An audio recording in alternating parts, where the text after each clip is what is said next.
টেনতে হবে বুঝলি, গরু দুটো দানা কাটতে হবে। ও আইছ, আইছি। তো কি সংবাদ কি? সে আমি স্কুলে পাস করিস। পাস করেছি? আরে আল্লাহ রে, আরে আল্লাহ। তো সেই ছেলের সংবাদ কথা কি? আমি তো রেজাল্ট তো যায়নি। সে বলছে ফেল করি। ফেল করি? তুমি কি পাইছাও? আব্বা গোল্ডেন পাইস। ও সবগুলির ওপরে রেজাল্ট তুই তুই করেছি? হ্যাঁ। আমি তো মূর্খ সুর্খ লোক বুঝিনি, তাহলে সবার ওপরে তুই রাজি? হ্যাঁ, হ্যাঁ। তো যাক আল্লাহ। তোমার বাড়ি যাও, আমি দুটো জানা কাটিয়ে ওই গরু জানা দিয়ে এসে জানা দিতে হবে। তাতে ও বাড়ি গিয়ে আছে, ও গোহল কিনে যাও, শিখি শিখি যাও, শিখি যাও। যা তোর আম্মুরকে বলোকে যাও, যা শিখি যাও, সবার সবার সঙ্গে বলো যাও, আমি আসতেছি। হে আল্লাহ, তুমি আমার মনের আশা পূরণ করেছ আল্লাহ। আল্লাহ তো নেদু, তো অগাধ। আমার ছেলেটার কত অহংকার, কত কত কড়া কথা বলিছে, তারপরেও আমরা গরিব মানুষের নেদুর বাড়ি একটু যাই দেখি, তার সান্ত্বনা দিয়ে আসি। সেটা ছেলেটা শুনে ফেল করেছে, তো খারাপ মানুষ, খুব খারাপ আচরণ করবানো। আমি গিয়ে একটু বুঝতে দেখি যাই, তাছাড়া করবো কি? যাই দেখি নেদুর বাড়ি। তোর আমি বারবার করে বলি তুই একটু সতর্ক হ, সতর্ক হ। এই তোর আমি কি কোন জিনিসের অভাব রাখিস? তোর তোর কোনো জিনিসের অভাব রাখিস? হ্যাঁ, শুনতে গেলেও আমার লজ্জা করে, আমার মানুষের সামনে মাথা হেঁটে হয়ে গেছে আমার।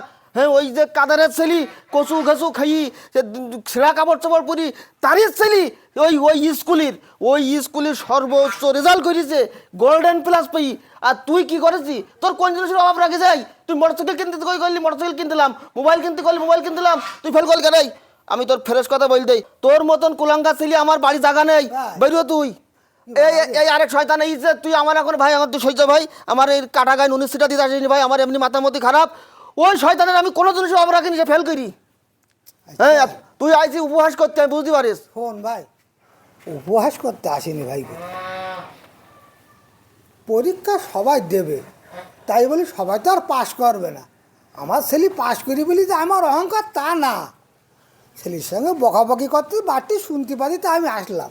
আমি তো জানিস লেখাপড়া জানিনি, অত্যন্ত গরিব মানুষ, তা ছেলের সঙ্গে বকতেছি কেন? এবার না হয় সামনের বার সুযোগ তৈরি, সামনের বার আবার পরীক্ষা দেবে, তার বুঝি সুন্দরভাবে বলতে হবে। আর দেখ তোরা, হাতে তুই দেখা যায় শত ভালো মাস্টার দিয়ে প্রাইভেট দিলে শুধু হবে না, তুমি নিজেও গার্জেন পক্ষে একটু সতর্ক থাকতে হবে। দেখ তোরা তো মোড়ে ঘাটে মুখ দেখ, আমি সারাদিন জনের লোকের কাছে জন দেয়, ওই সন্ধ্যেবেলা ছেলের পাশে চুপ করে বসে থাকি। ওই কারেন্ট না থাকলে হেরিকেল ধরাই দেয়, চুপ করে বসে থেকে আব্বা পড়ো, আব্বা পড়ো, এসবগুলো করতে আস। একেবারে ছেলেপিলির দৌড় দিস নি, নিজেরা গার্জেন পক্ষেও একটু সতর্কতারও হয়। তাই আইলা, তা তুই আসার সঙ্গে সঙ্গে বলতে বলতে বলতেছি। আমি ওই ছেলের অন্তত 8-10 হাজার টাকা ভাই প্রাইভেট দেয় ভাই, আমার ওই ছেলের কোনো জিনিসের আমি ত্রুটি রাখিনি ভাই। তুই তোর দিক তাকাই দেখ, তোর ছেলের খাওয়া দাওয়া কি আর ওর খাওয়া দাওয়া কি? ওর প্রতিদিন মাছ গোছ ছাড়া ভাত খায় না, আর সেই ছেলে আমার ফেল করেছে, আমি কি করে বুঝতে পারছি? আমার বুঝু। আচ্ছা, একবার না পারিলে দেখো শতবার, একটা এরই না, তোরা তো লেখাপড়া দাঁড়িয়েছে, সে পাস ফেল করিস তাই বলি তাকে এখন যদি বকাবকি করিস, তোর মনটা আরও ভেঙে যাবে না?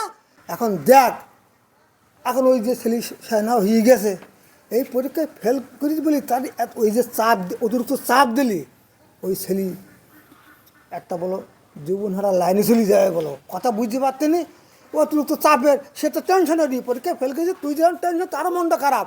তাই আজকে দিলে ছেলে পরে অতিরিক্ত বকাবকি করে, তো ভালো কি বোধ ওই ছেলে বলো আছে জীবন ভারত পাই বলো। এখনকে তুই যে কথা বলতেছিস ভাই, এখনকার ছেলেবিলির তো ওই জন্য শাসন করা যায় না, ওকে একটু জোরে শাসন করতে গেলে পার ওই যে আত্মহত্যার পথ বেশি নাই। হ্যাঁ, তাই এইবার যে যারা যারা ফেল করেছে, হ্যাঁ তো এরকম চাপ দিলি এরকম করতে পারে। তা এখন এই ভিডিও, আমাকে এই ভিডিওর মাধ্যমে সারা বাংলাদেশের মানুষকে আমরা জানাতে চাচ্ছি, যারা ফেল করেছে তাদের হয়তো এরকম চাপ না দেয়, আগামীতে একটা সুযোগ আছে, সেই সুযোগের জন্য সব গার্জেনরা তারা আবার পুনরায় চেষ্টা করে। হ্যাঁ, তো এই তো সবাই ভালো থাকুন, সুস্থ থাকুন। আমাদের ভিডিও যদি ভালো লাগে অবশ্যই লাইক কমেন্ট শেয়ার করবেন, যদি ভালো লাগে অবশ্যই শেয়ার করবেন, আর যদি ভালো আপনাদের না লাগে তাহলে একটা ছোট্ট করে কমেন্ট করবেন। ধন্যবাদ সকলকে।